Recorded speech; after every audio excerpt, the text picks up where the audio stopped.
I've read both the turtle story and this one, the Yankee Jim story, many times, but I've been severely drunk and everything. Usually when I can get past the turtle story, the Yankee Jim one doesn't seem nearly as painful. I know that seems crazy, but it's the truth. I don't know what to expect here. I got a ringing in my ear right now, knowing I'm about to pick up those pages and read that one again. Maybe for the last time. Who knows? But the first time sober and completely acknowledging everything. Before, when I wrote both the turtle and this chapter, man, I think would drink 6 bottles of wine, a bottle of absinthe, and I could not. Yeah, no. It was just too much. Too much now. I shouldn't be hitting this vape pen as hard as much as I am. But I don't have a joint or anything. I think I smoked all of that on like chapter 7 or some shit. I'm okay, but I feel like I have mentally and physically been put through the fucking ringer again. All the chronic pain's trying to come back. I'm fighting it pretty good, but I'm very grateful that I'm out in the middle of nowhere. Not around anybody right now. By the time I get this book read, Chief will come back and all the folks will come and we'll start working really hard. That was the idea behind doing this month of as much isolation as I can and deal with this sober and all the pain and nightmares and screaming and crying and all the shit that goes with it alone, so nobody would see it or feel bad or get hurt. Not hurt in a violent way, but when your close friends watch you go through this shit, they get hurt watching you do it because there's nothing they can do about it. This is one of those only you can fix you sort of fucking things that only you can do. And man, you don't like it. It's a constant battle between the demons inside of you and your subconscious telling you you're going to deal with this. And the rest of you going, no, I don't. No, fuck off. No, I don't. No. I just want to get really high and eat a big pizza. Play a cool video game. That'd be awesome. But that's not happening. We're getting through this. Actually, we're going to get through this fucking book today. It's just too harsh outside. I woke up at 3 this morning and went out to try and do some work with the flashlight. I got actually a lot of I keep trying to read other stuff. I can only do snippets before things start twitching and happening and I black out. I think that's pretty much me saying you got to put all the other reading aside until you get this done, which is going to happen today so that I can move forward. I feel like I'm not moving forward right now. You have to keep moving forward. Oh.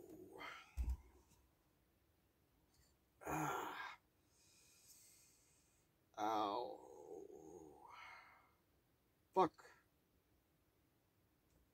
Whew. Good times. Good times. So anyway, I don't know what I was just saying, but hopefully it was cool or inspiring or something.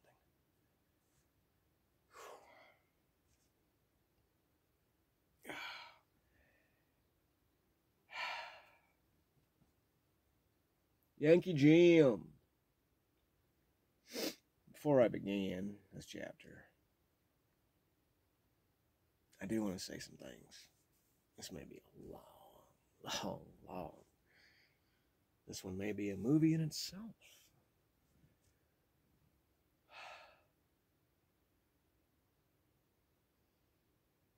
Before this horrible shit happens, I actually really loved Mom's Bar.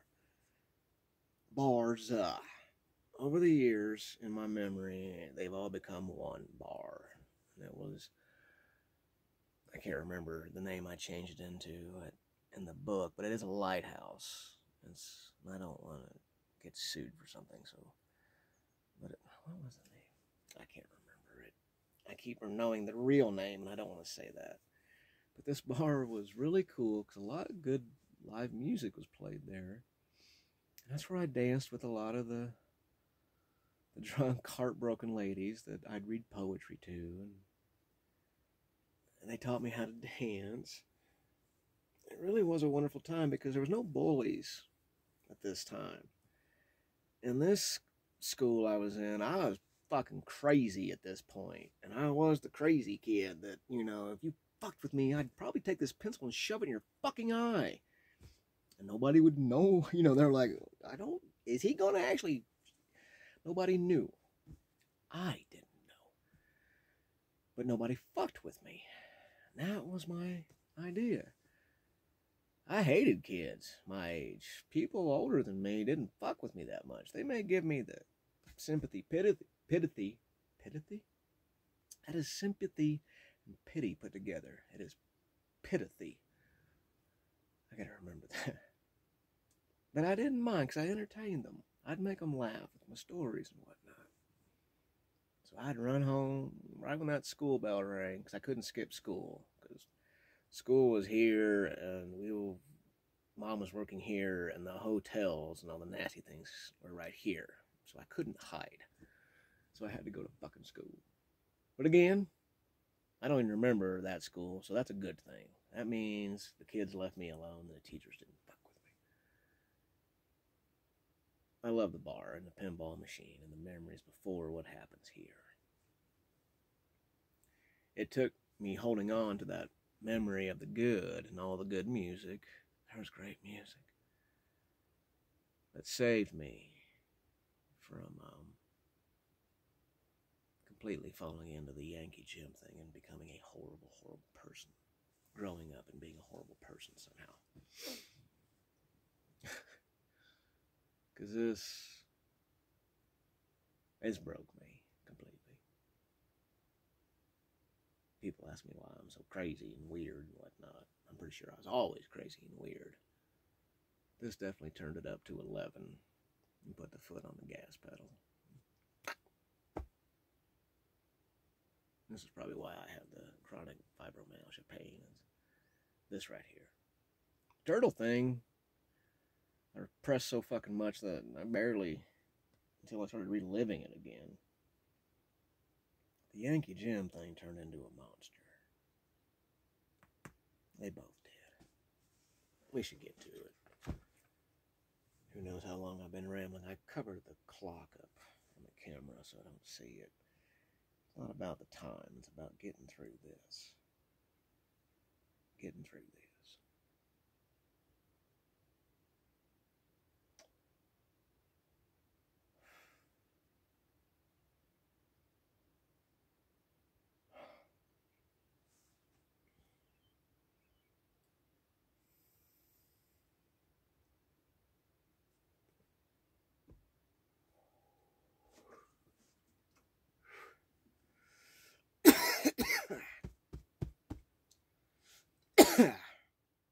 Ow.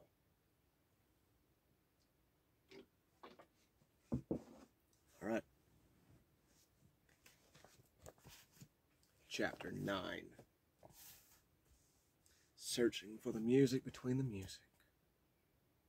Trying to find the notes between the notes. The porch swing creaked and moaned. Creaked and moaned.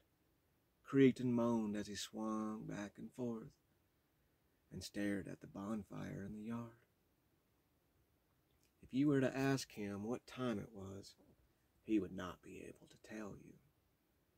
If you were to ask him what day it was, he would not be able to tell you that either.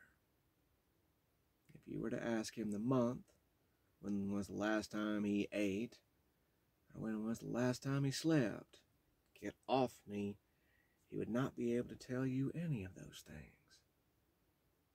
Creak and moan. creak and moan, creak and moan. Seeing his eyes getting heavy, see his head start to fall to his chest.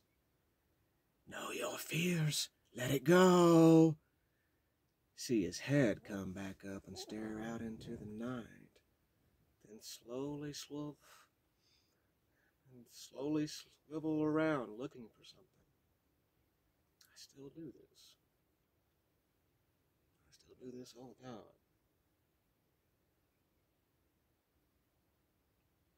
He tries to keep his eyes open, only to have them close, his head fall, and he repeat the rhythm again.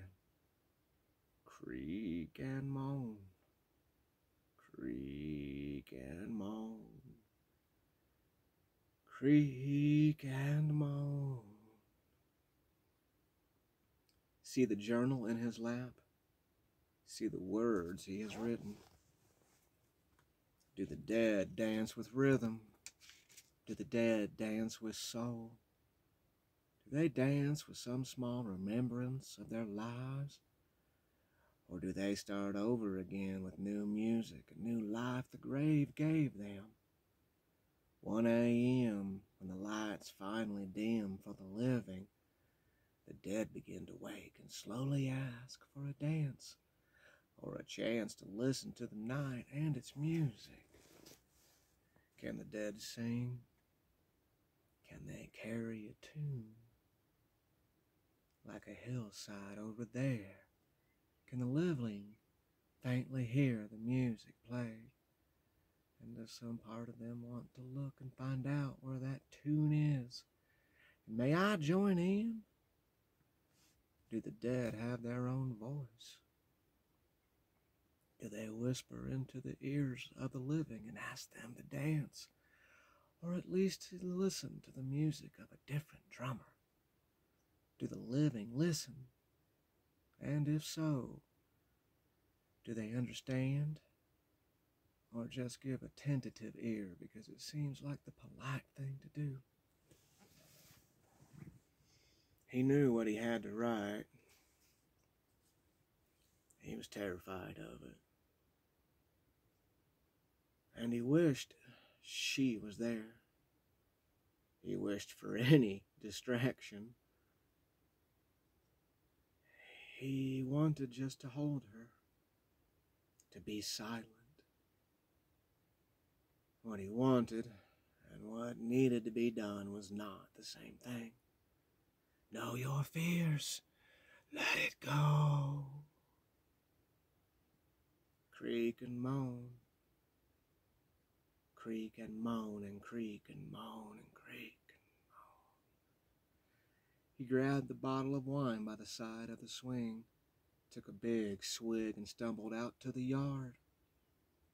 As he tossed another painting onto the fire, he sat down and grabbed...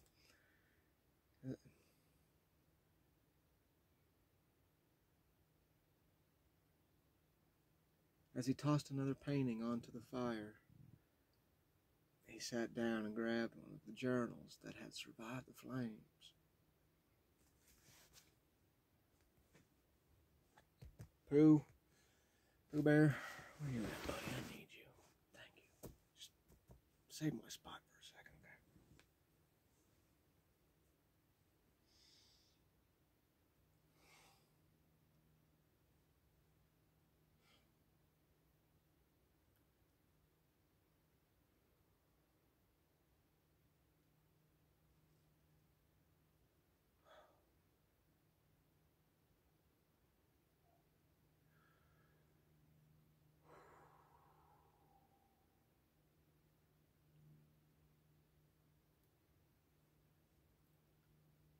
2, 3, 4, 5, 20 million thousand.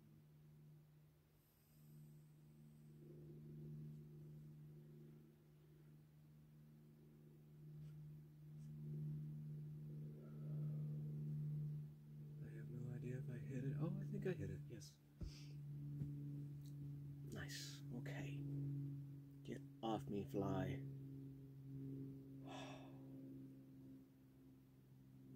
Later on, I think I'm going to write something that says there is no fly.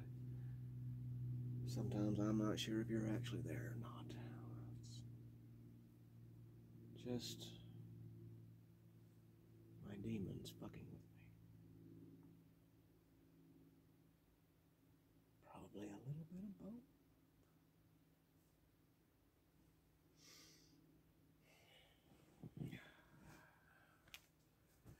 Confidence is having someone whisper, very strong, very clear at one constant rhythm into your ear. I believe in you. Where that voice comes from is a different story. Parents, correction, good parents have the strongest voice. Their voice never dies away. Even after they pass on, you can still hear them in one way or another.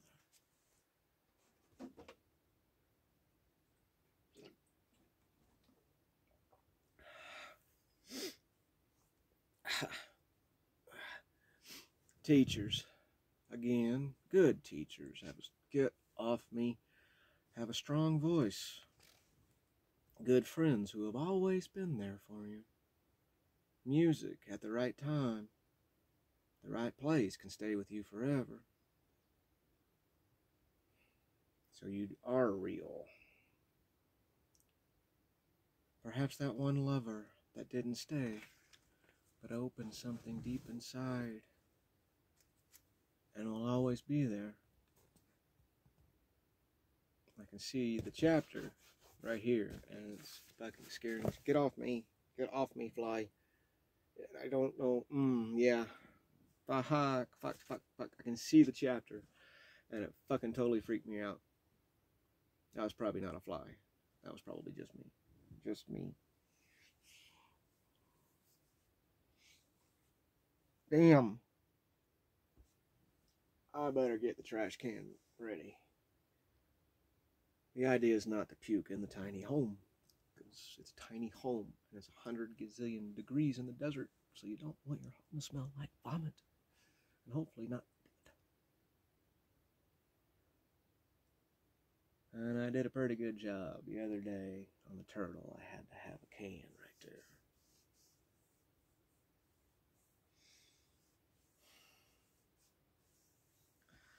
I don't want to walk away from this to get the can. There's a sink over there. I can just run to the sink. It's copper, so it'll wash right now. Oh man. Oh man. Oh man. Oh man. Oh man. Oh man. Oh man. Oh man. Oh man. Oh man. See, the question is, because I can feel that rope, and there's a voice inside of you that wants to tell you you survived this, and you're okay, and you're good.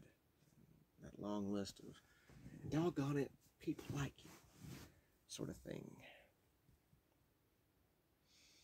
But there's also that thing that maybe you didn't survive all of this. Maybe you truly are on the rope still.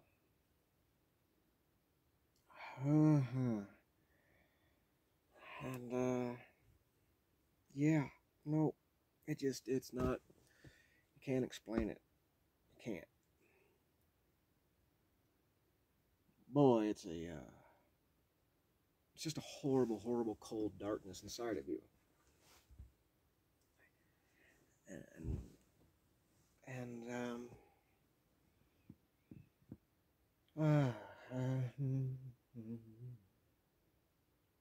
I so want to go away in my head and just vanish and curl up into a ball and hide. And we're not doing that. Oh. Boy, we might puke before we even start. Man.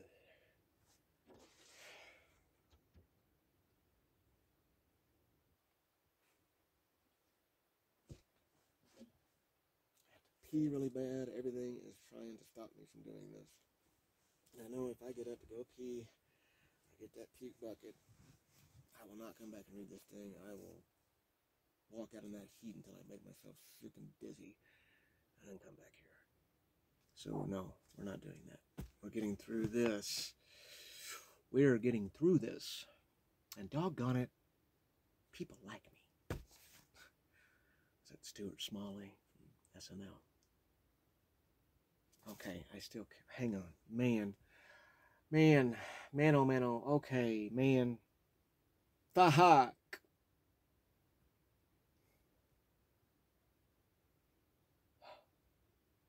I can hear the quail out there. They're fun.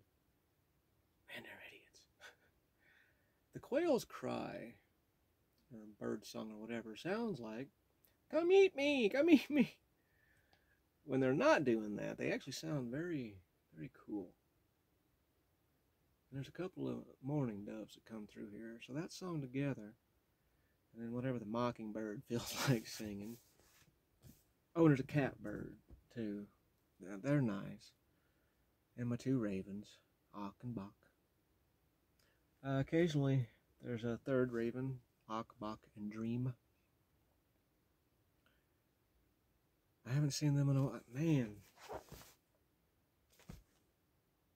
I haven't seen them in a long chapter. Huh. Interesting. Okay. I still have this to... Okay, here we go. Here we go. Yeah.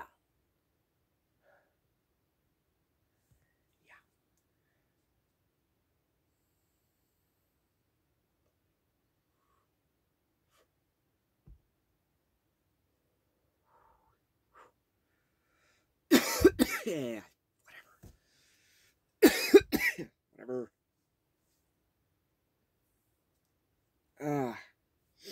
Okay. I can do this. I can do this. Wherever that voice comes from, it returns when you need it. It shapes you. Those voices add layer upon layer that keep you going when things are just too much. Those layers make you who you are. If that voice fades away, you tend to fall back on your heels. The music inside of you dies just a little bit more, and in your own eyes, mistakes become just that much bigger. Creak and moan, creak and moan, creak and moan. The porch swing keeps going as the fire crackles, and he drops the journal. He finishes the bottle of wine and falls next to the fire.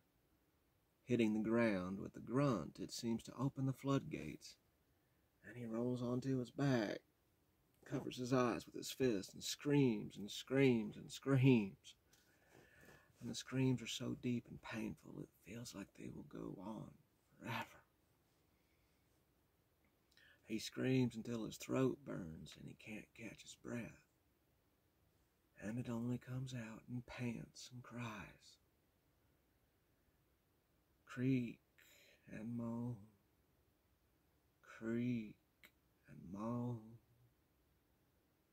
creak and moan. Then there was nothing. God, I gotta pee so fucking bad.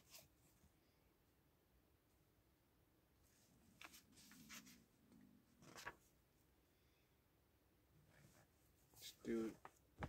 Know your fears and the death of Yankee Jim.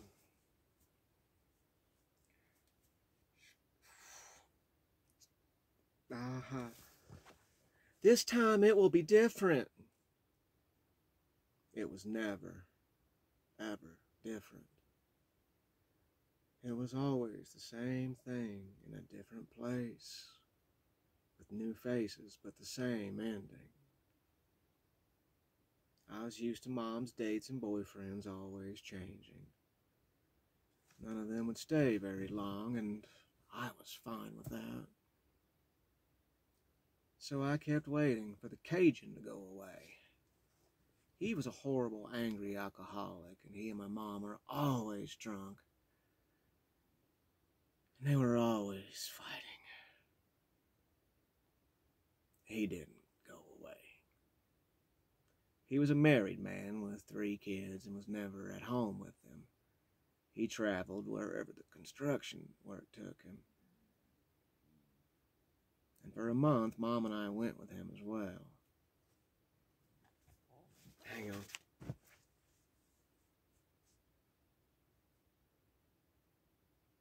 I can't remember the last time I ate something. I gotta at least get one of these almonds down.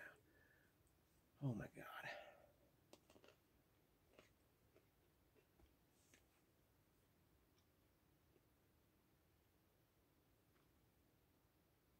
This is gonna fucking kill me. I'm gonna find me dead reading this fucking chapter. Only thing is, they're gonna have that video and they're gonna go, damn, that book actually did fucking kill him, didn't it? I'll be a ghost somewhere and I'll go, yep, sure fucking did.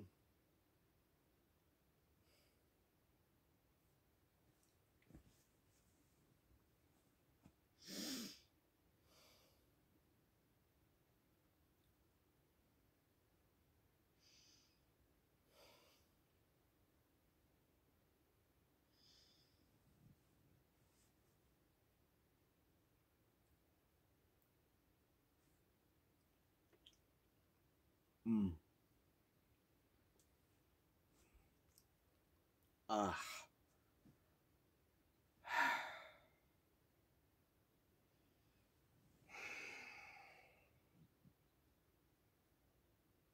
Ow. Ow.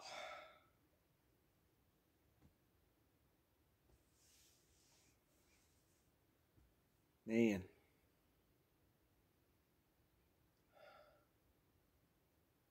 Okay. I've had this nightmare a million fucking times. I don't know why it's such a big fucking deal. And it was the basis of almost all my dreams were, aha, whatever. Where am I? Oh, he didn't go away. He was a married man with 3 kids and was never at home with them. He traveled wherever the construction work took him. And for a month, Mom and I went with him as well.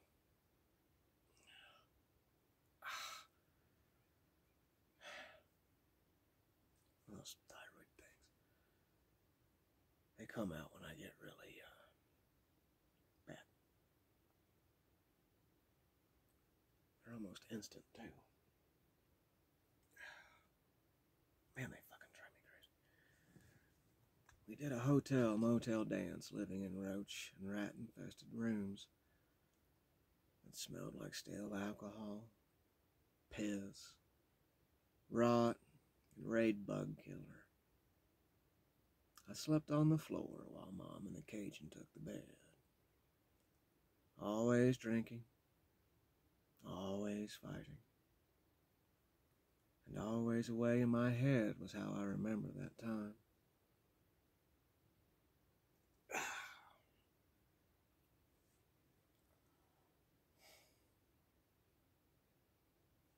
Freud called. Couch is ready. When Mom finally got a bartending job and we stayed in one hotel, it was so infested with roaches I had to put cotton balls in my ears and nose to keep them from crawling in when I slept. When you opened the door of this hotel room, you could hear, there were so many of them, you could hear them skittering.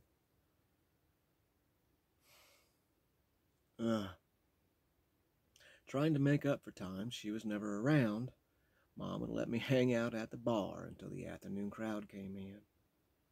Not wanting to go back to the Roach Resort, I would stop at the concrete bridge on the way home. I would stare over the edge and dream of different lives I could live, other than my nightmarish own. I was very good at it. Whole green stick thing.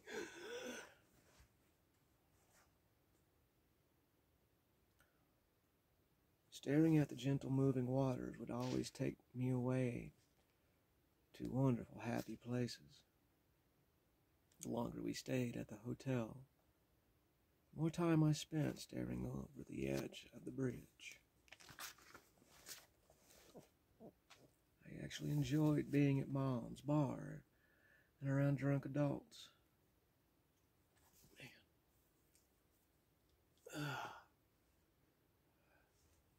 Ooh, man.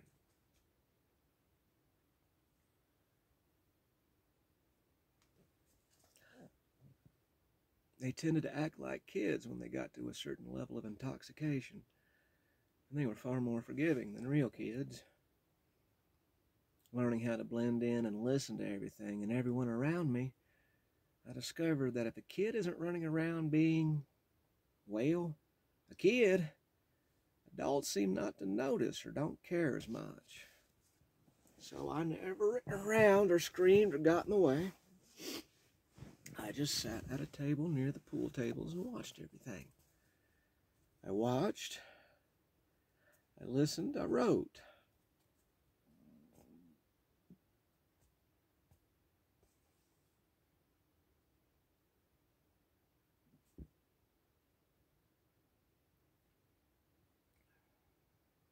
That was how I met Campbell and Yankee Jim. They were two of the regulars at the bar. Camp was a very tall, thin, wiry man. Big, poofy red lips that looked like they were not real and didn't fit on his slim face. He was a good guy, man. He had light blue eyes and a deep voice that didn't match his body. And he always seemed to be in motion, never standing still. Yankee Jim, on the other hand, was the exact opposite. He was short with a big beer belly and thin brown hair that he combed over to one side to try and hide the fact that he was going bald. Damn. God, I gotta piss so fucking bad. Okay, if I leave this recording and I go out and piss and say I'm recording and gotta get back to this book, I bet I can get back. If I stop this fucking recording, there ain't no way I'm gonna finish this chapter. I'll try and self-destruct out here by staying out in the sun doing some work I shouldn't be doing yet. So we're just gonna go pee real quick. There's no way I can get through this. I'll piss my fucking self when I can't. So here, pool, here. Hey, keep them company. Well, all right, just things.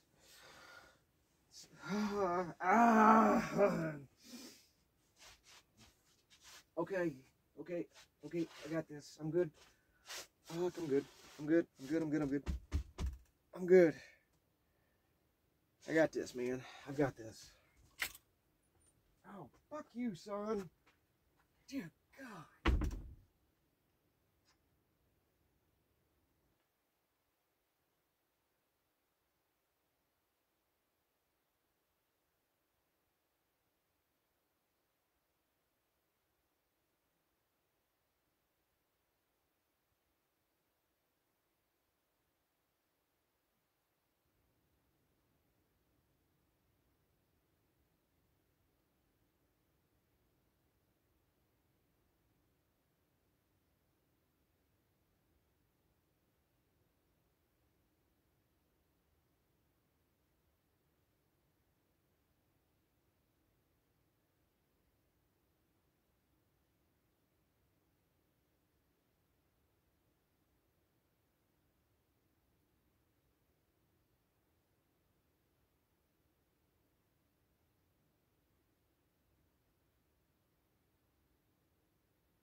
I just let in 100 flies, too. Great. Yay. More flies.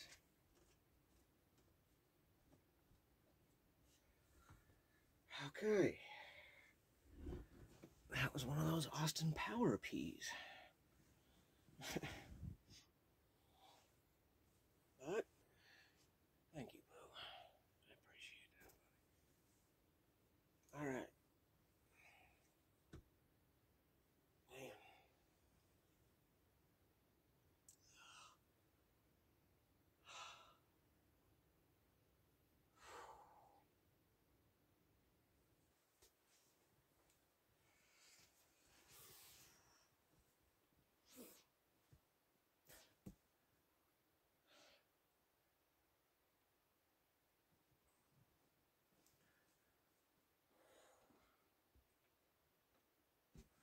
a whole lot of water left. I do have a couple of swigs of a Mexican drink with coconut, vanilla, cinnamon, some other stuff that it's not bad. Coats my throat, my stomach. Oh man, this fuck. Healing hurts. Okay. Healing hurts. Okay.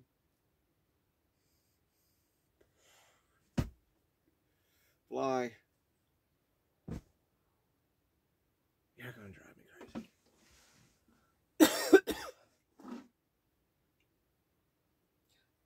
Ow!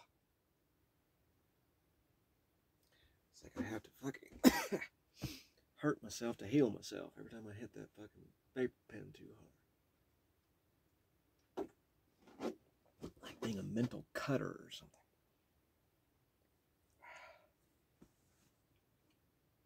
That's actually kind of a cool line.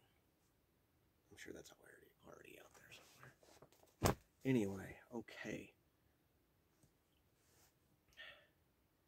He always had a big smile on his face and a laugh that came from deep down in that beer belly. And by the time it escaped him, it had the full strength of happiness and was extremely contagious. If it was a slow night and there was a live band, I was allowed to stay, hang back, and enjoy the music. I fell in love with the energy and chaos of the bar. On a good night, when the band is tuned in to the audience, and the audience tuned in to the band, magic can happen.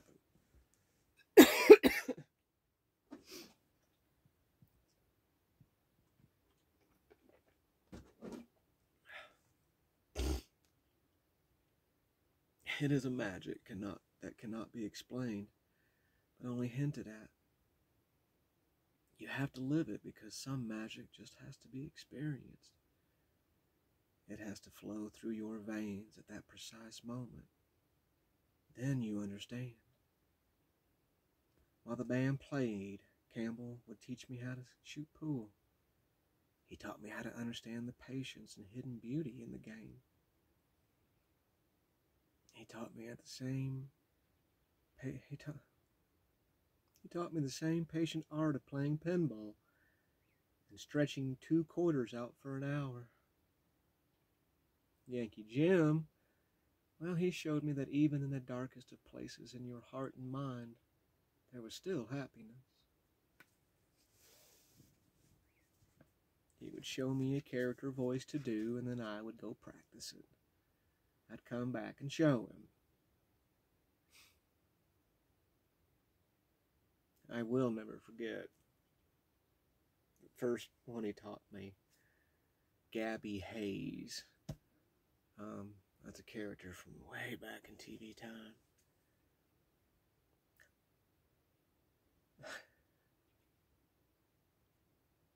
I'm trying to do Yankee Jim's voice, and every time I open my mouth, I can't.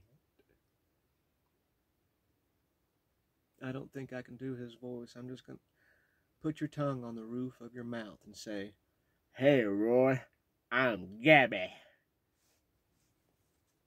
I went to my table and practiced and giggled and practiced and giggled until I could do it without laughing.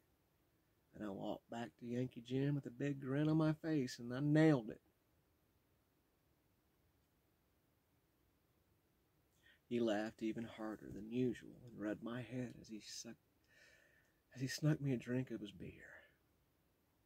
I am not sure if it was the happiness of him rubbing my head and just being, well, normal, or the beer, but I felt so warm and so very happy. He was always telling me, watch the people I didn't know in the bar and make up stories and voices for them. Once I had one down, I'd present it to him for his approval.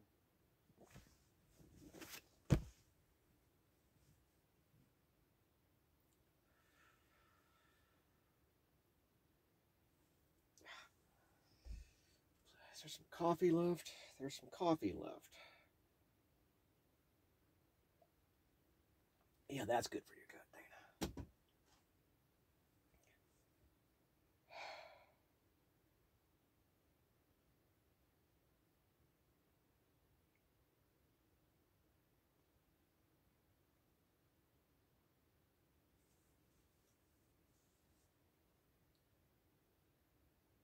I can't explain the fear going through me right now.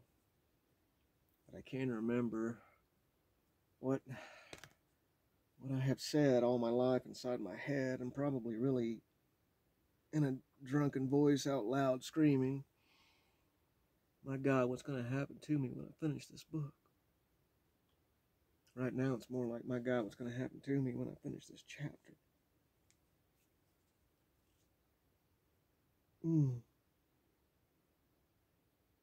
It all doesn't feel so, it's too much at times.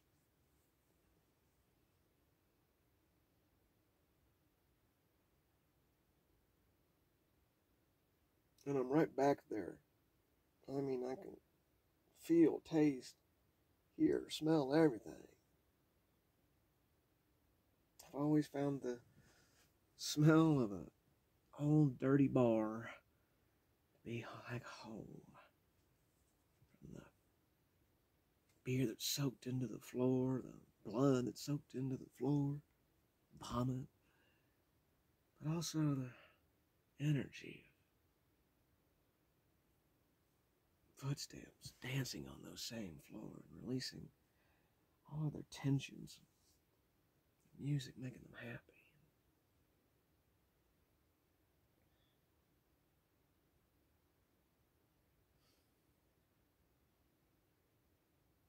This feels like it's gonna fucking kill me to get through this. Where's that drink? Well, it isn't that bad, actually. Might be better ice cold, but everything's better ice cold. Well, not everything.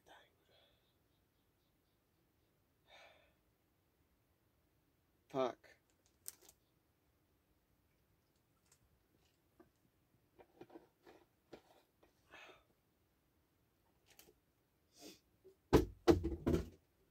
Man. Damn it. Sober. Yeah. Sober.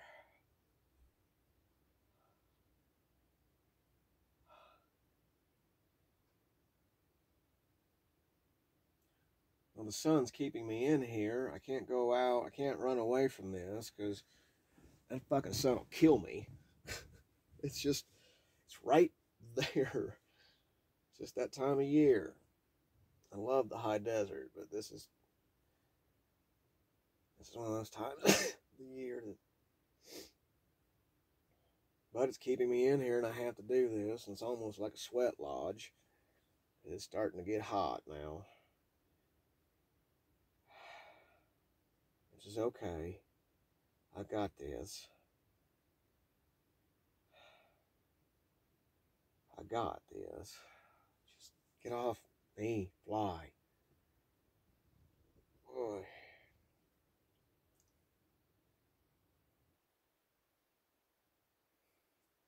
Get off me. Please, just stop bothering me. Damn it.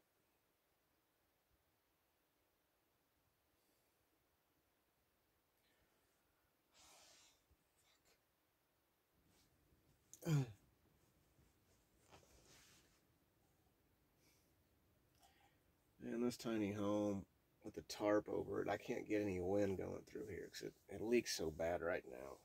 We had to put a, well, nobody's here. I had to,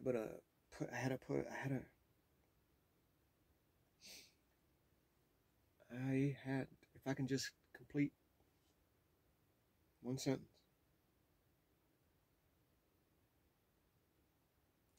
We being the voices in my head, had to throw a billboard over it real quick because the leaking, it was not good. So now I kind of don't have any airflow or anything going through the tiny home. You need airflow through your home, no matter if it's tiny or huge in the desert. Wind is your friend in the desert. So it kind of is sort of a sweat lodge right now, which does seem very, very appropriate, honestly. Man.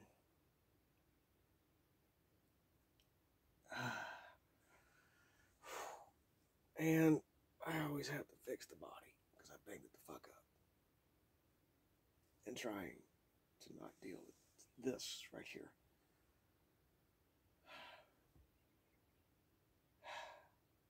I now just have to find the lid and put it back on here. I can't think well enough. Fuck it. Okay. The most simple tasks right now are almost impossible. It gets that bad. And I don't want to black out or white out. It's kind of the same thing anymore. But for me, it's a white fog that comes in. And I hear the boy screaming inside my head. What normally happens is I'd push it too far. My body, my brain, trying to prove things to people because I know I have this inside of me. And I'd push it to the point that I'd break myself. I'd keep drinking heavily to try and do my job or whatever it was. And the pain would get so severe that my dreams would warn me of everything. And I needed to slow down, but I wouldn't.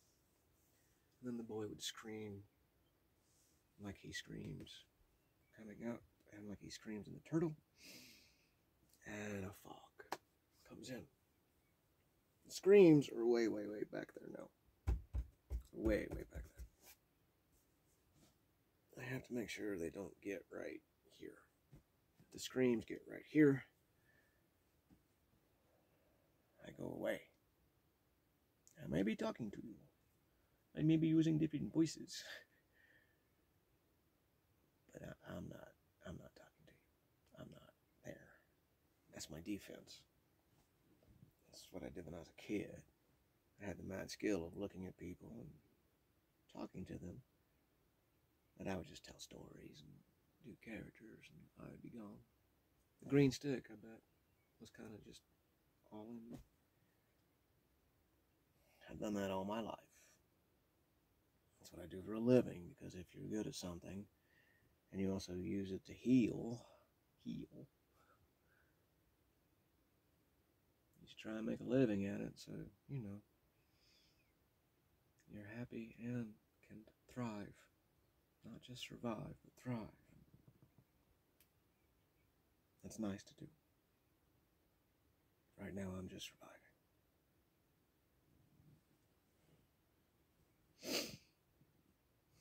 What am I doing? Oh, yeah. That. Okay.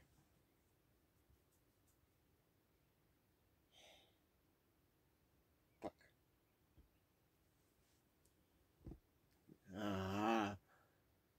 This is gonna hurt. But man, I can't. I'm. Ooh, no.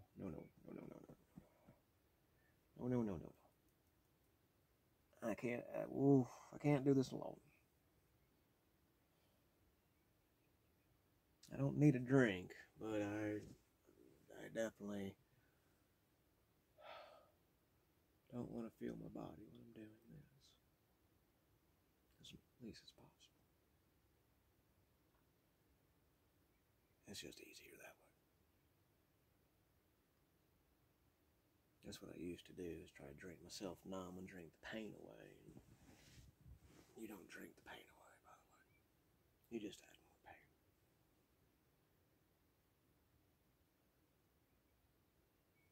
Okay. Just hit the thing lightly, you moron.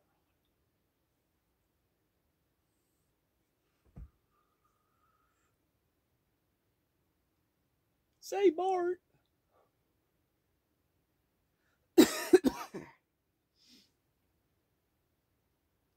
Okay. Trash can? No, I Got the trash can when I peed. Damn it. I'm not going back outside. Pooh, buddy, make sure I don't vomit on my tiny house floor. Okay.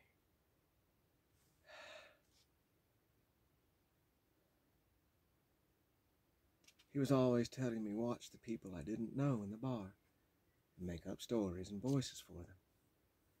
Once I had one down, I'd present it to him for his approval. I felt right at home playing pool, pinball, and writing stories for the bar.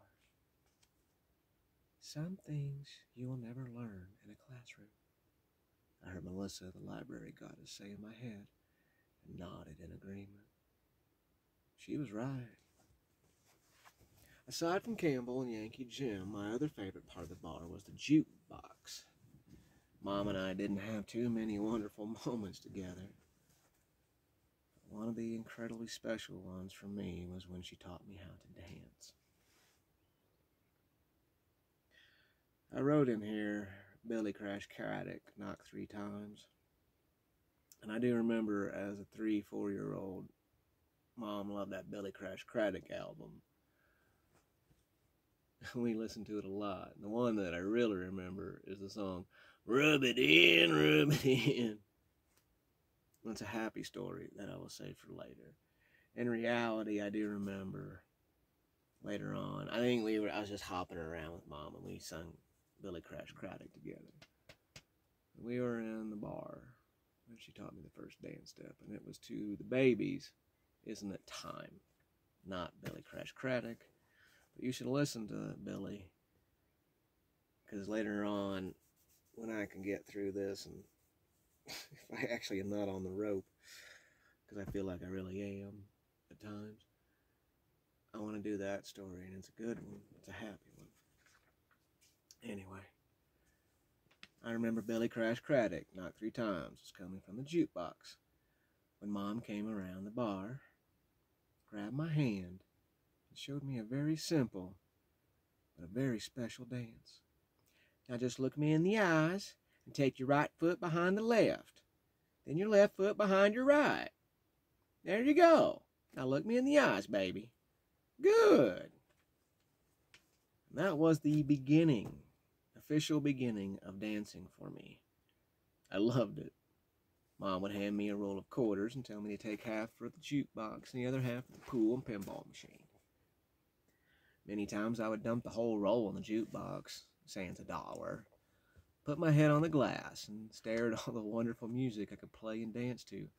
I had the jukebox memorized, and it was, oh man. When the,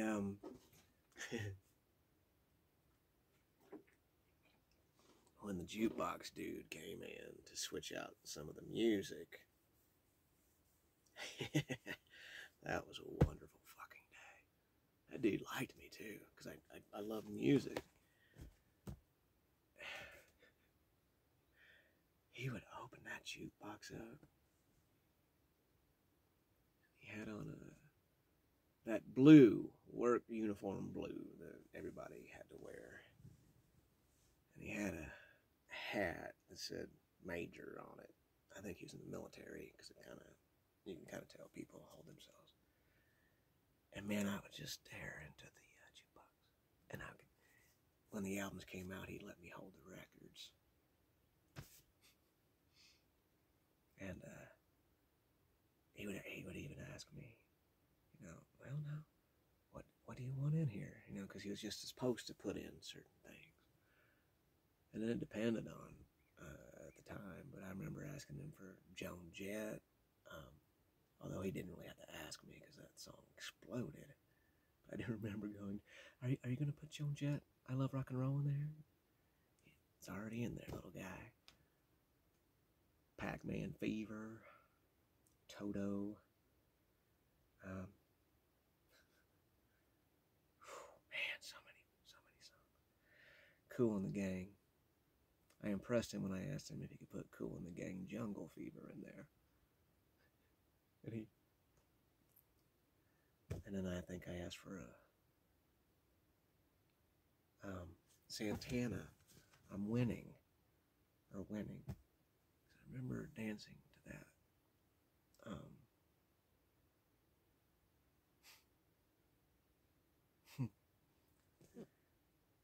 Some of the ladies that always drank alone would come up and ask me to play a certain song for them. Whenever their song came on, they would hop off their bar stool, take my hand, and with a somewhat intoxicated smile and swagger, they would lead me out to the dance floor. I loved it. I did. I loved it so much. I was back in the world of the sirens again. Each woman would laugh, smile, and show me their own special dance move. All the while, I would stare into their eyes. Well, their eyes, and I was a 10-year-old kid, so, yeah, their anatomy was right there. And all the while, I would stare into their eyes, smile back, and listen to what I could see in their eyes, and what they would tell me when we were dancing. The most special of the dancers was Patu. She still is. Patu looked like Pat Benatar's older sister, wiser sister, and had that same rock and roll presence. She was a regular at the bar. She knew everyone and had done everything, and she was respected by all. I was enthralled with her. She would play Slow Hand by Conway Twitty. Every time it came, is it Conway Twitty? And I always thought somebody else did Slow Hand. That's all sort of smooshing together now. Every time it came on, even if I was dancing with someone else, she would slide in, put her hands on my small 10-year-old shoulders, and we would sway back and forth as we sung the song together. Get off me, fly. Sometimes she would look away and go somewhere else. I never knew if she was trying to remember or trying to forget, but tears that would never really fall filled her eyes. She would come back, look at me singing, smiling and grinning up at her, and she would burst out laughing. That laugh was so wonderful. I couldn't get enough of it. And every time I looked into Patu's eyes, I heard a soft, beautiful song full of pain. But something else. Not quite happiness, but strength, pride, all of the above. I honestly don't know. That was a part of that siren's secret song that I could hear but never really understand. Pockets hurts.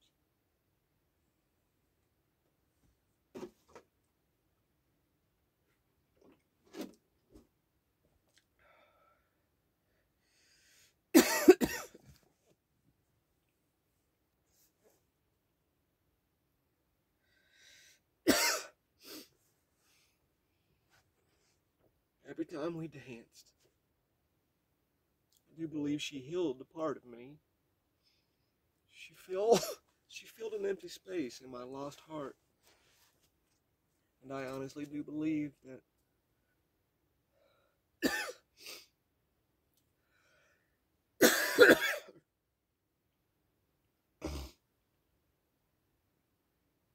that when she danced with me, when she looked into my eyes, my kid's eyes, and she laughed the way she did, I believed I refilled a place in her as well. We healed each other, if only for the brief 3-minute songs we danced to. But those 3 minutes last a lifetime to lost hearts and will be remembered forever. I really wish the Cajun would go away and Mom would just date Campbell or Yankee Jim. They were both such good guys to me. They really were. That was not the case, and my time at the bar was coming to an end. It was a weeknight, and it got busy out of nowhere. God, it was dead slow. You can stay, baby, just for a little bit.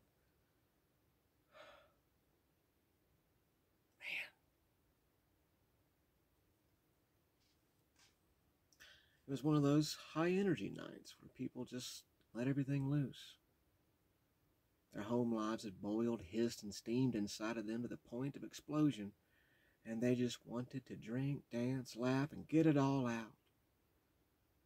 It's probably a full moon. Those nights have a special rhythm. It is like the energy you feel right before a storm. There is magic in that static. However, magic can turn. One minute the bar is full of happiness and dancing and everyone moving together. Then one drunk takes 50 cents off a pool table that isn't his, and that 50 cents belongs to some other drunk who was on the edge of violence already, and that 50 cents just happened to be the hand that pushed it over. And boom, you have a horrible, violent bar fight. I watched as a man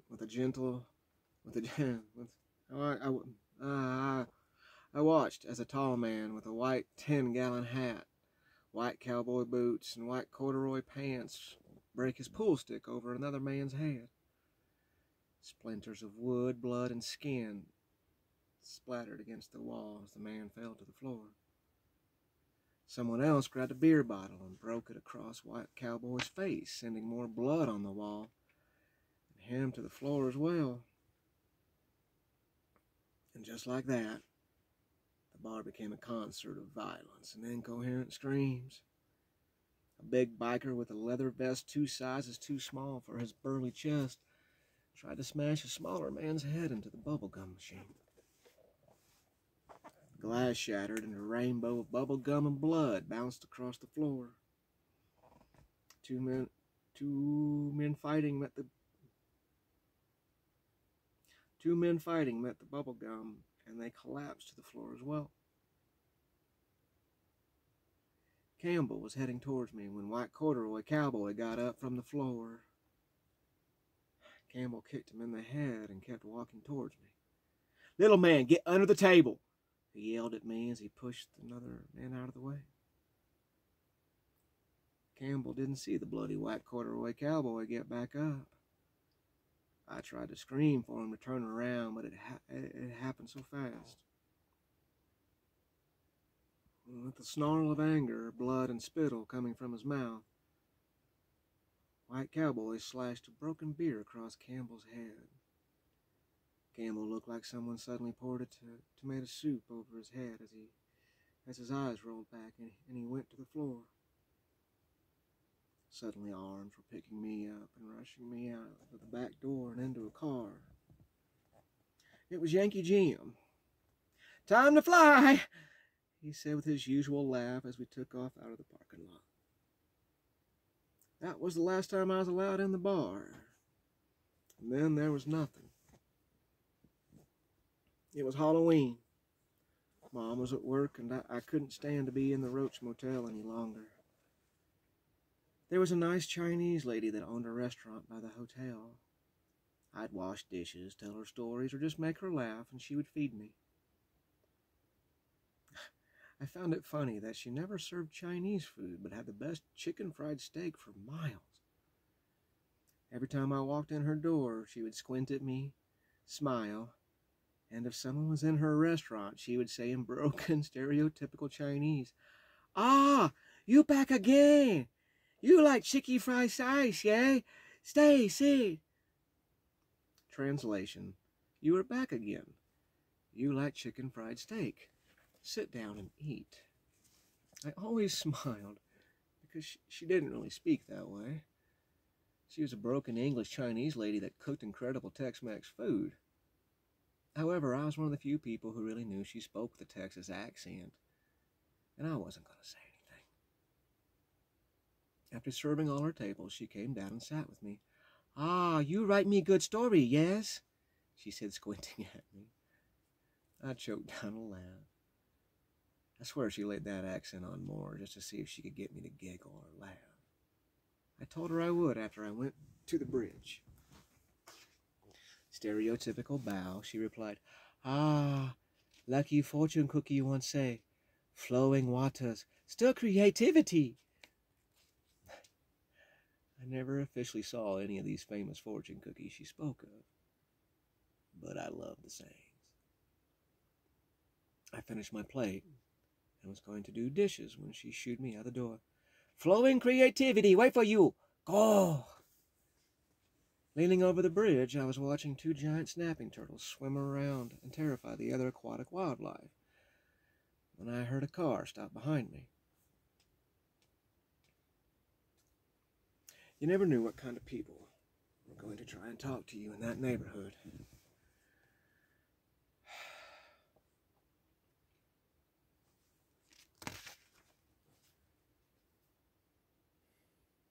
I started to run when I heard a familiar voice laugh and say, "Get in, little man, it's Halloween." Campbell had his head out the window of a long red Cadillac.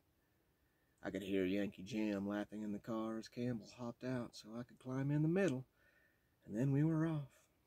The car smelled of beer, tequila, and weed as me, Campbell, and Yankee Jim sat in the back. Rosie the Pollock and Charles the bar owner sat in the front with some man I'd never seen before. He was behind the wheel. The man was bald and exploding with muscles, and he had cold, dark charcoal eyes. The man just looked mean and angry as he kept staring into the rearview mirror at me. "It's Halloween and there's an all-night party," Campbell said, popping open a Miller Lite and sucking the foam from the top before it had a chance to spill over. "There should be some kids there. You and I are going to set up for the party. Get off me. We will let your mom know you are with us." As they drank beer, we bounced along this long dirt road. "Get off me. God damn it. Get off me. Just get off."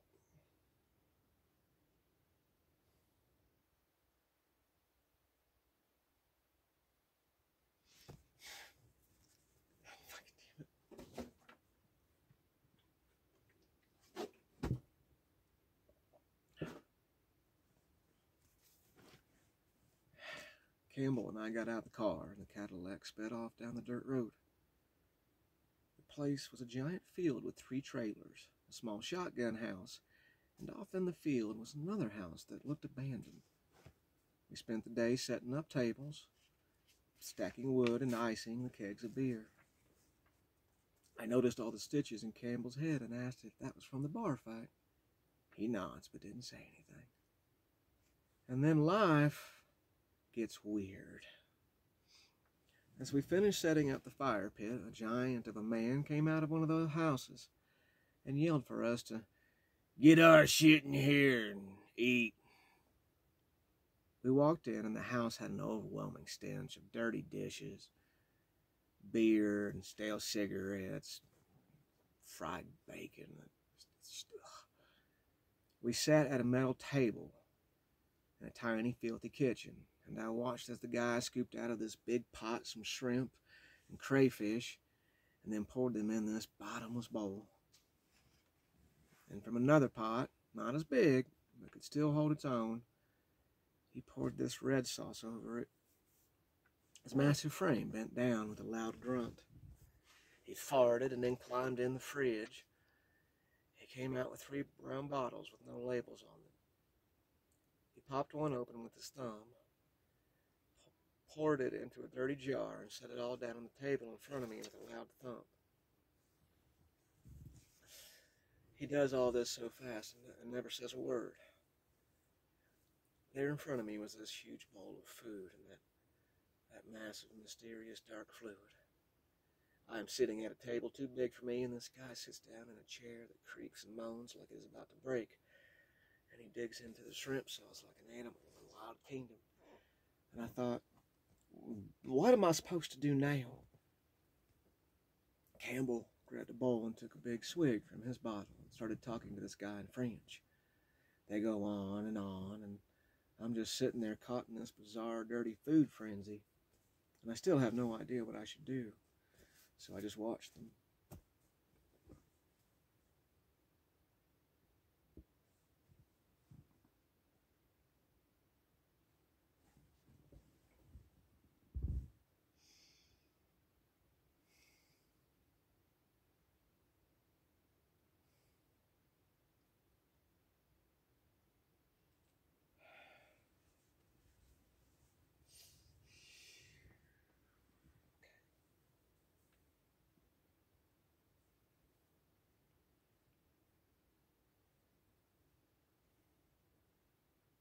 get through it. Just get through it. Uh-huh.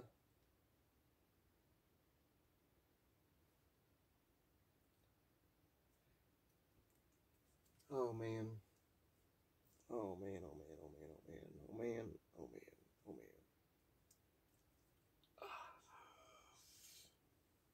Oh, man, oh, man.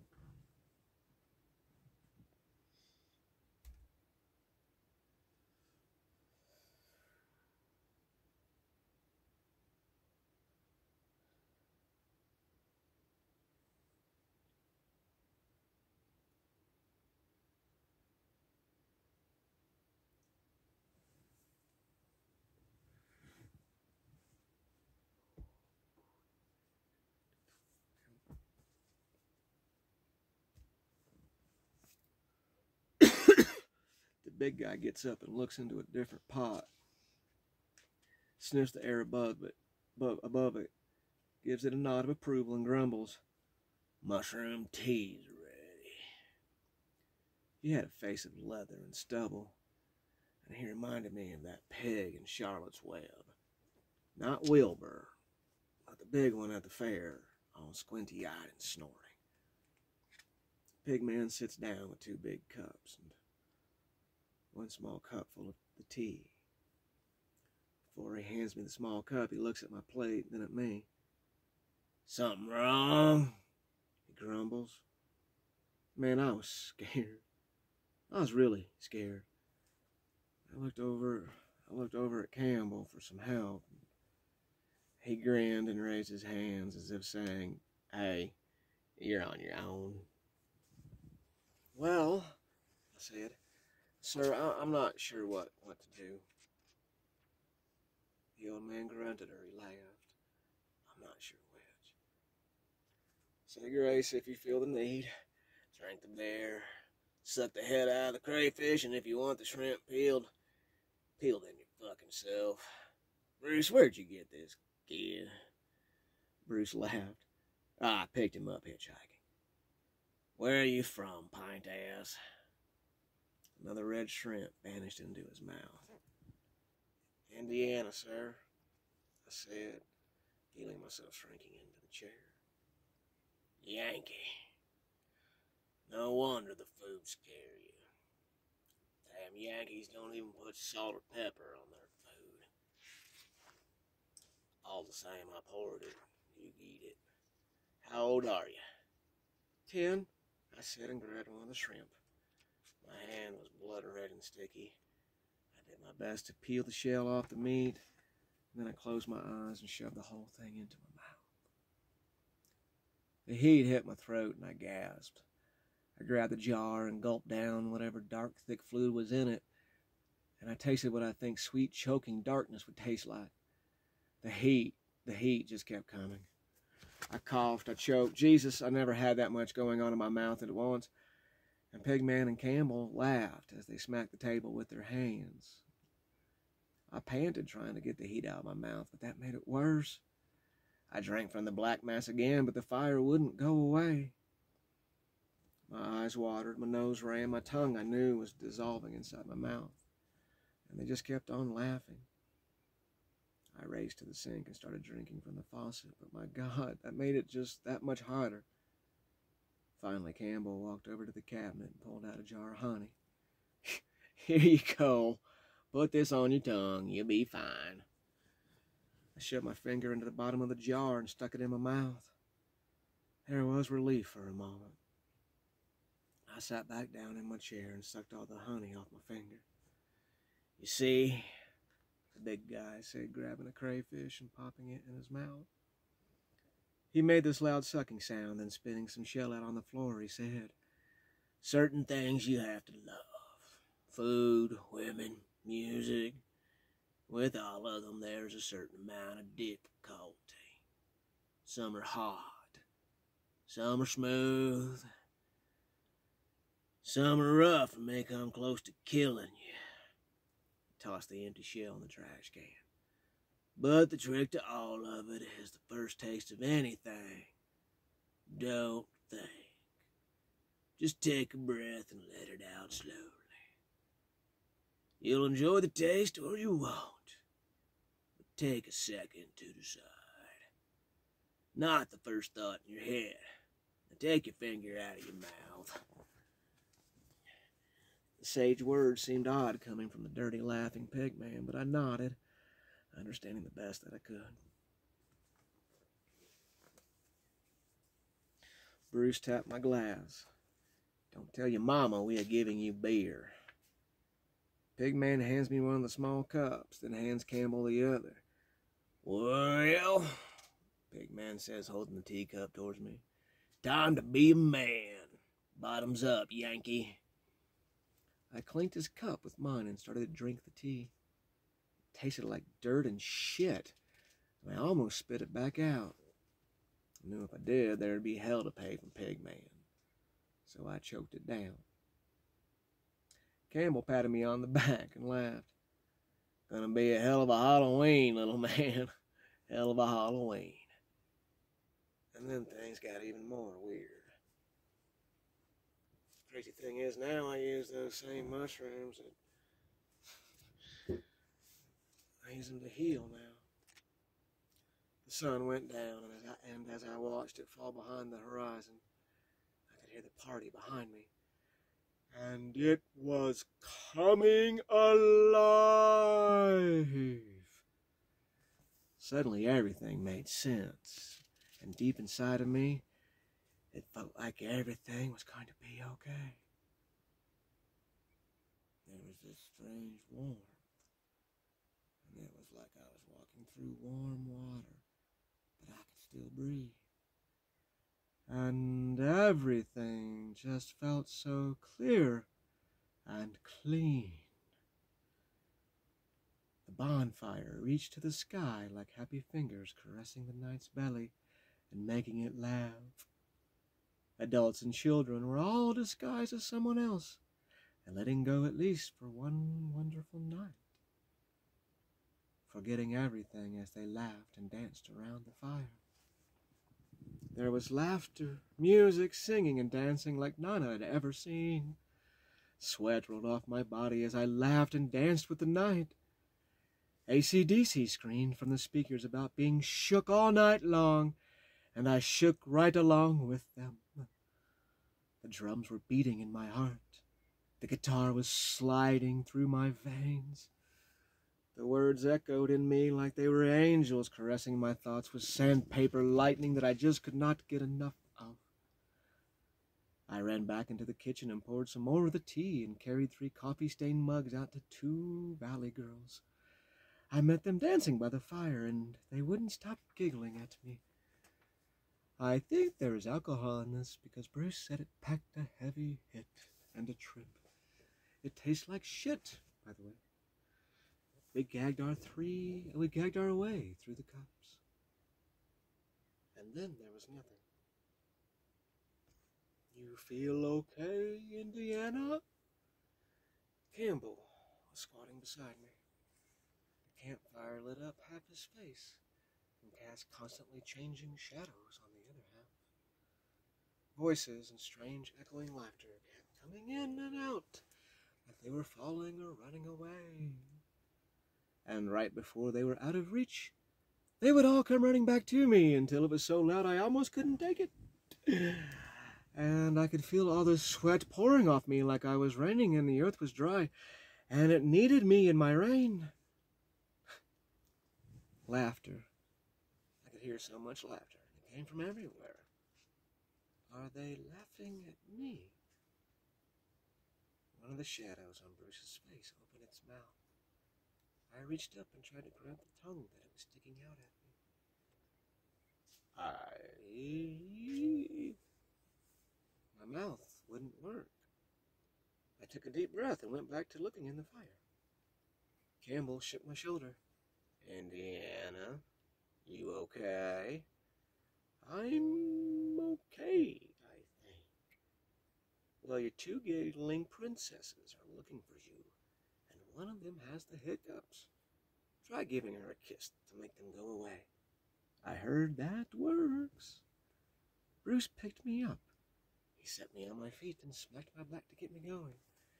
Better go find them. before some other little Don Juan does.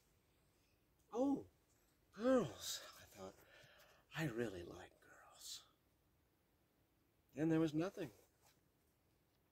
I was in a field of wheat, tall grass, or some Texas plant I didn't know. And the sweat was still pouring off of me like rain, and I could hear the thunder of drums in my head. I fell to the ground and looked at my hands to see them begin to melt. Oh, God. The laughter and the singing in my head grew louder and louder and louder, and I began to laugh and scream at the same time, holding my hands to the moon as I did. Where were those drums?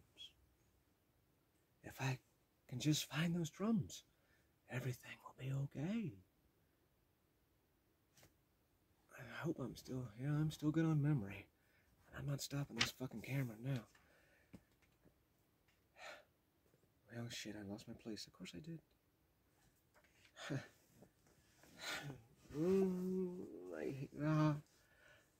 I saw the abandoned house shining in the moonlight. Go there. And things were still melting all around me. But the house was clear and bright, and I had no problem finding it. There was only one light on, and it came from the second floor window. Someone was leaning on the window and looking at me. The drums became louder, and I started humming, and my head started to bounce to the rhythm. What is that music? Or is it screaming? Is it turned up too loud? Or is it marching? Wait, it's footsteps. Or is it someone's hands tapping on a table? No, it's marching. Do the dad dance with rhythm. I got to the house, and with everything melting and only the moon to give me light, I could still tell that the place was ready to fall apart. Step after step, I continued. Fuck. Until I was in the house and in the darkness. The smell of dead animal, of shit, and something I couldn't place filled my nose as the drums and singing stopped. Silence and darkness hit me like a cold brick to the face. All I could hear was my own heartbeat that felt like it was about to pound straight out of my chest and fall to the dark, smelly floor. I blinked, but I really couldn't grab the paper. I blinked, but I couldn't tell if my eyes were open or shut. Suddenly I could see myself on the porch with Pigman and Campbell again. And we were waiting for everyone to arrive, and I sat with the hiccups and tried to focus on something, anything to keep me from getting sick. I had the worst stomach pain I'd ever felt in my life. All I wanted to do was curl up in a ball. I was trying like crazy to not show pain in front of Pigman. And he would laugh and punch me in the arm as the empty bottles began to pile up between him and Campbell. The more they drank, the more they spoke in French and left the English and me behind. My eyes went everywhere all at once. My mind couldn't stop thinking of all these incredible ideas. When I tried to stop and think, the thoughts vanished, and I kept wishing over and over that I had my tablet and paper. Hey, Indiana, look out there. Pigman pointed to the horizon. The sky was green and dark blue, and the rain fell like a black mist. Or was it a waterfall? Keep your eyes open and you might see a tornado. Tornado? Thunderstorms? I hated thunderstorms. I was terrified of them. At the mere hint of lightning or thunder, I used to run to Grandma and Grandpa, and I'd jump in their bed and I'd hide under their blankets, and... Shouldn't we hide or something? I asked. Pigman and Bruce laughed. Oh, that storm is over 200-300 miles away. Won't even come close to us. Welcome to the Texas Plains. You can see 2 days ahead, it's so flat. I sat on the porch and watched as 3 tornadoes drifted out of the clouds and down to the dark red horizon. They moved so slow and so beautiful. Each one started to twist and turn. And get off me! Into the God damn it. Really? Really? Really?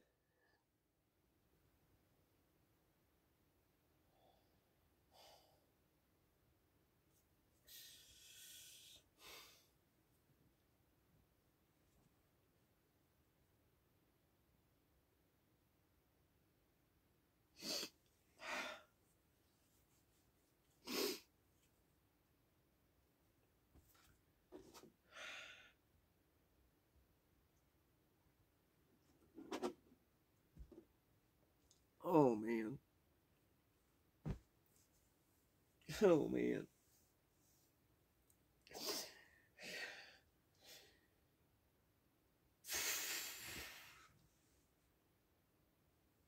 How much?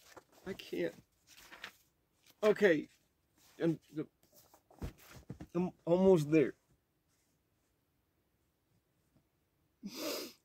I'm almost there. Uh, uh, uh, uh, uh.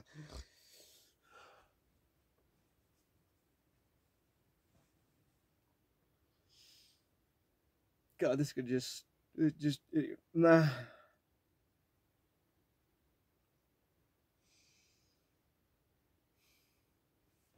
Get the fuck off of me.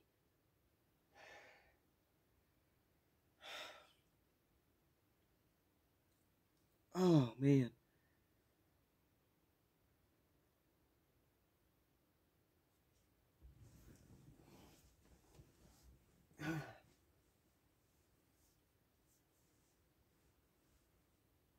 Oh, man.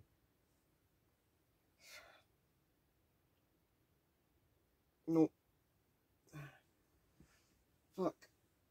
Fuck. Fuck. Oh. Fuck. Ah.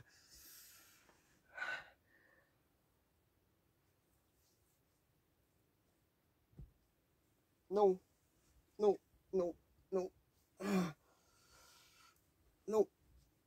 Ah. Oh, fuck. Ah, yeah. Shit. Mm.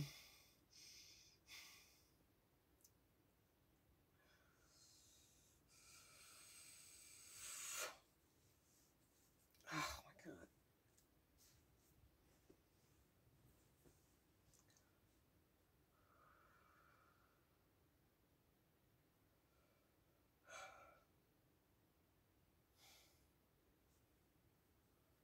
Oh, my God. Fuck. Yeah. I need to paint on something or something. I need something.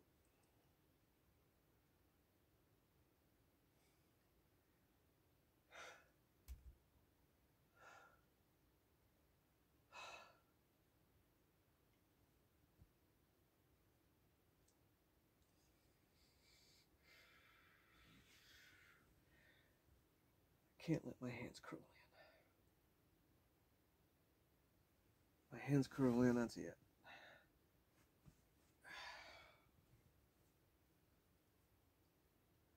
Oh, man.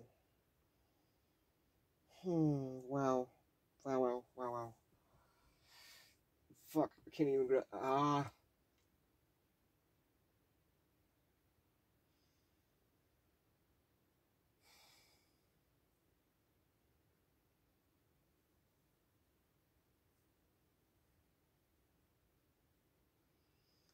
Ow. Ow.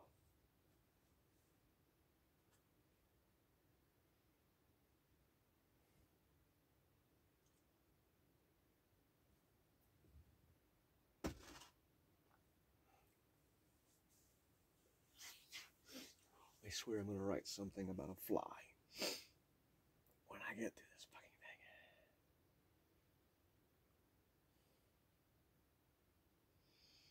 almost there. If you go pee, you're not going to be able to finish it. Just get through it. Just get through it. And vomit. Scream. Do whatever you fucking need to do. Just get through it.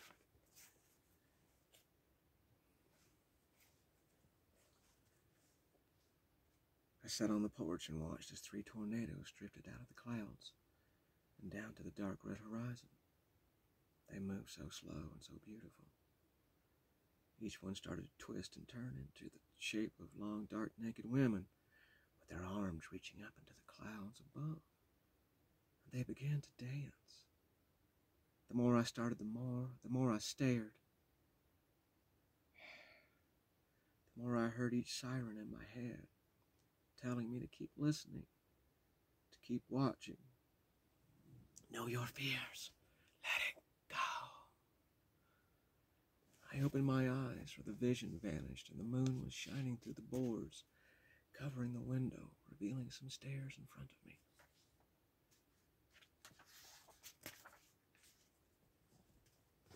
My hands found the wall, and I took my time. My toes searched for every step to make sure there wasn't one missing. Creak, moan, creak, moan, creak, and moan. Eventually, I reached the top, and I put my hand on the ice-cold doorknob. Do I want to do this? Is this really that smart? Do the dead dance with rhythm? Is that a woman speaking? Who is she? Where is she? What is it she's humming? It reminds me of rain and the wind. Her voice rising and falling each time, getting a little higher. A ball rolling down a mountain, maybe. A fire rolling down a hill. I turn the doorknob, push the door open, cover my eyes.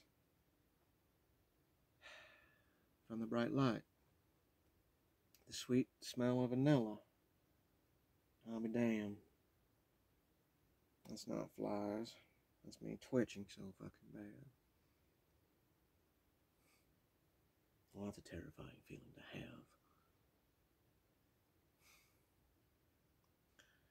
The sweet smell of vanilla, orange peels, and cherries hits my nose as my eyes adjust and I stand in awe. Hundreds of different candles were all over the room. Some were very large with 3 or 4 wicks to them. Others were medium-sized red ones in large iron holders in each corner of the room. Votives, tea candles, homemade candles that dripped more to one side than the other. Every candle imagined was somewhere in the room. Then time seemed to slow down. The floor was covered with candle wax. The room was so hot I could hardly breathe. I couldn't stop sweating. I looked up from the floor to see who was standing at the window. It was a wooden statue, and as I stared at its back, I knew I'd seen it somewhere before. It was naked except for a dirty cloth wrapped around its waist. Its muscles rippled on its back and were covered with bloody cuts. Long black hair fell to its shoulders, and its arms were spread wide as it leaned against the window.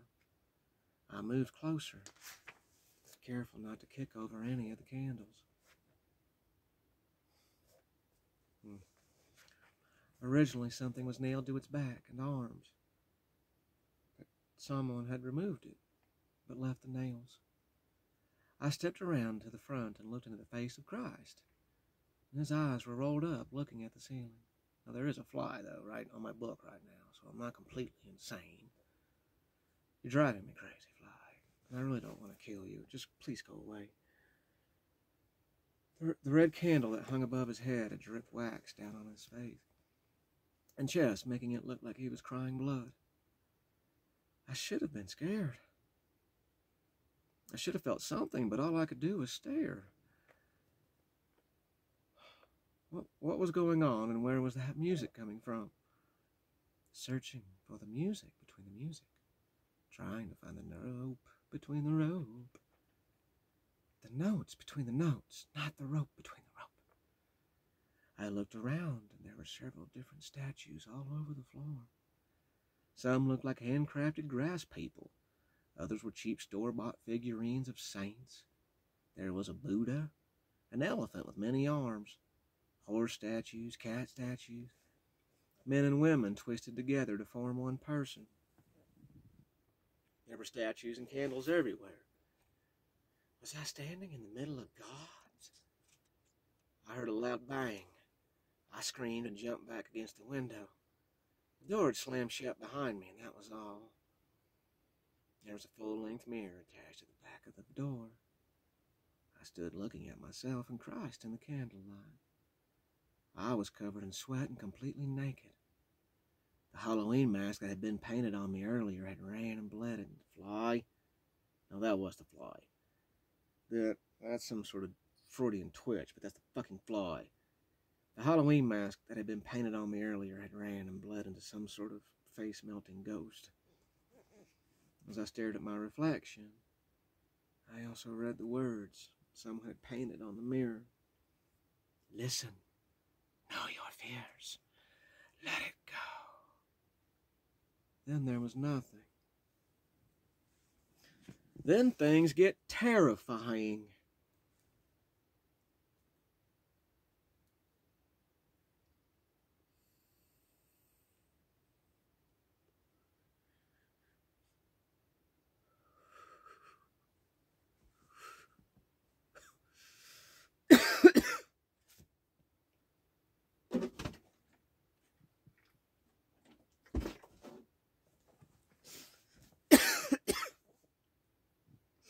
It seemed I stumbled down the stairs, out of the house,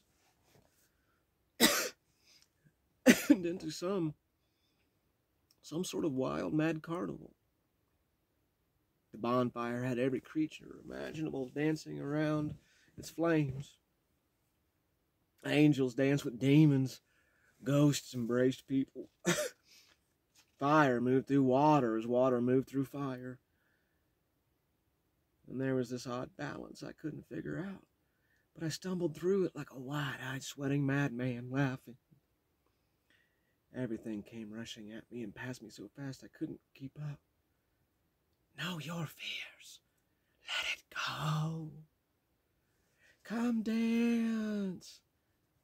It takes me a lifetime to turn my head and see the giggling valley girls as they dance around the fire. I want to tell them I can't. For some reason I am supposed to go this way, but I don't say anything. I just turn and follow this new music. This dark music. This something was pulling at my stomach, and I must follow that pull. And the carnival goes away. And there I am again at the house of Pigman.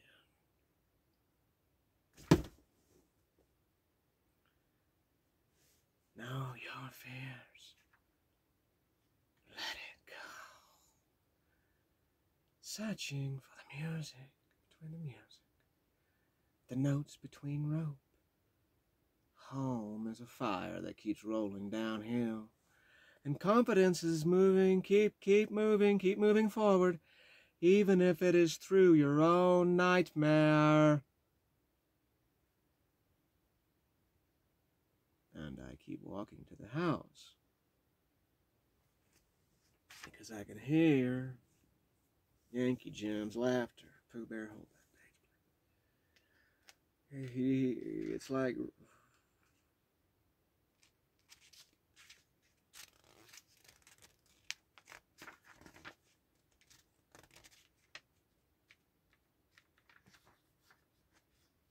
It's like running through fog and mercury.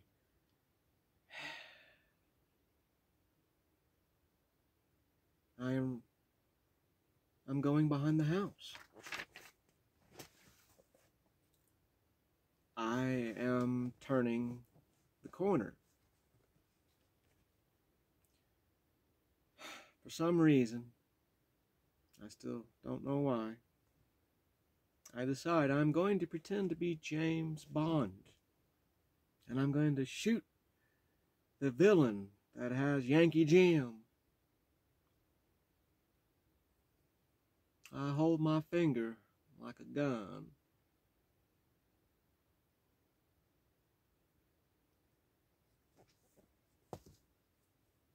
And I look into the window.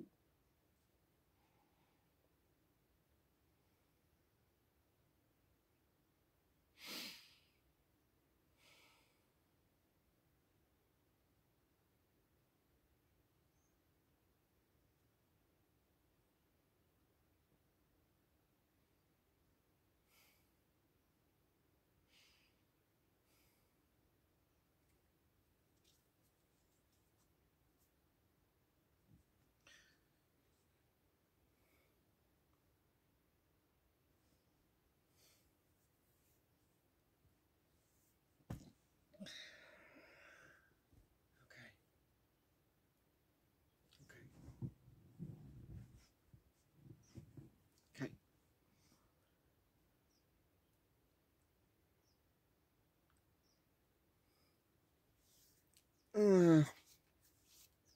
Oh man. Oh man. Oh man. Man. Oh fuck.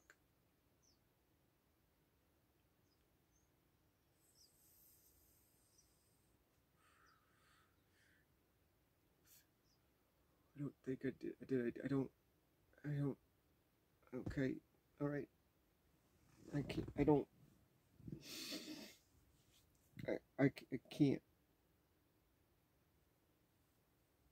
Oh my god. Uh. I.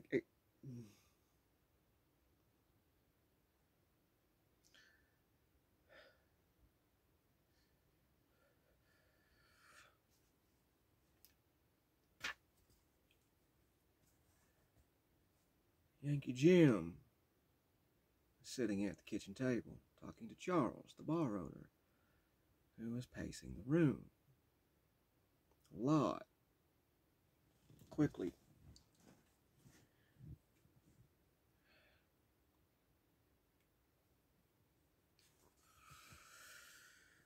Yankee Jim is laughing like he always does, and he shakes his head. Well, I ain't got it, he says over his shoulder to Charles, the bar owner. Sitting on the other side of the table is the evil bald driver who looks at Charles. Charles nods and walks out of the room.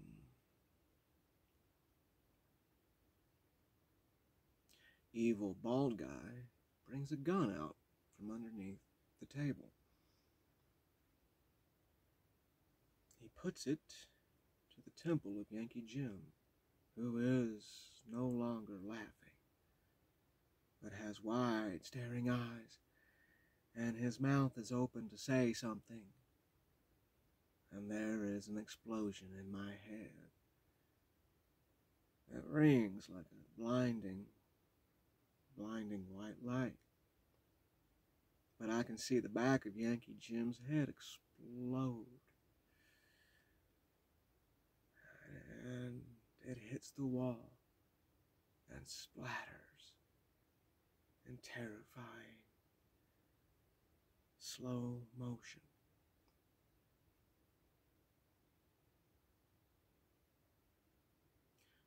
My vision becomes blurry, this blurry pink in my left eye. And I see Yankee Jim's wide eyes staring at me as his head falls forward. And this thundering,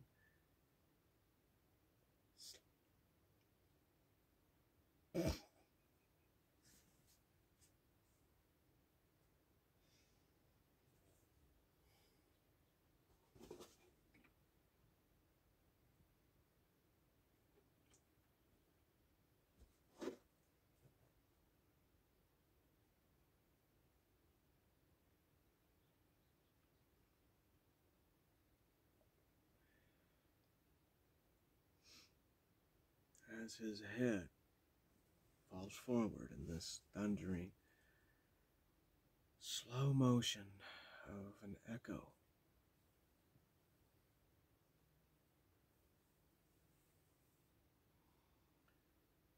His head hits the table with a thump. And with those eyes still staring at me, I see his tongue fall out and make a loud slap on the bloody table. There is this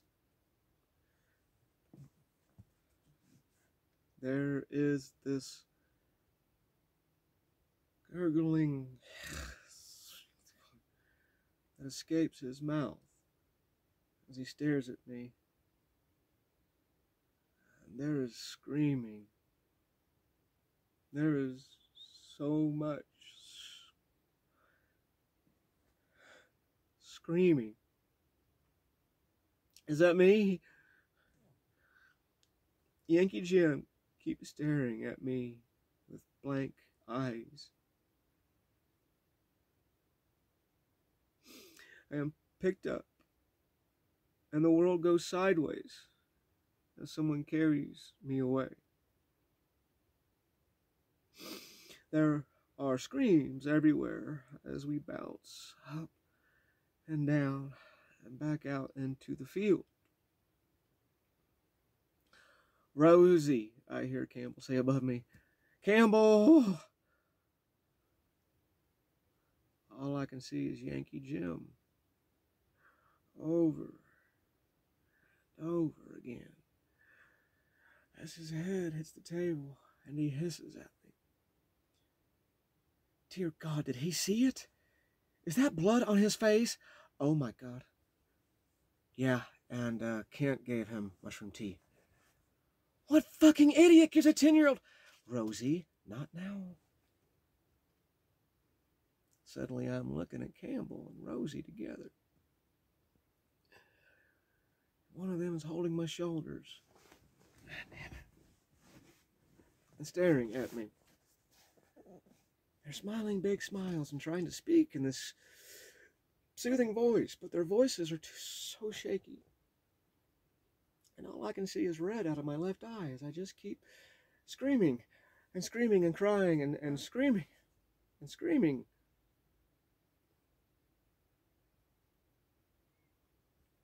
I keep looking at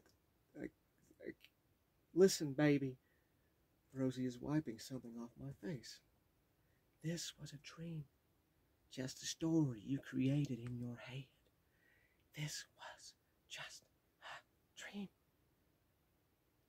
I keep looking at the two of them as they repeat the same thing over and over. This didn't happen. It's a story you made up. Just a dream. As they were talking to me, their heads started to bubble and melt. Rosie's head turned into Gran the Turtle. Campbell's head turned into Yankee Jim. And they both opened their mouths and hissed at me, and their heads exploded over and over. The screams wouldn't stop. And then there was nothing. I'm going to go vomit now and cry for a very, very long time. Maybe not speak to anybody for the rest of the day. I said I was going to get the book done tonight. I'm not going to have a good day now. I'll be fine. But healing hurts.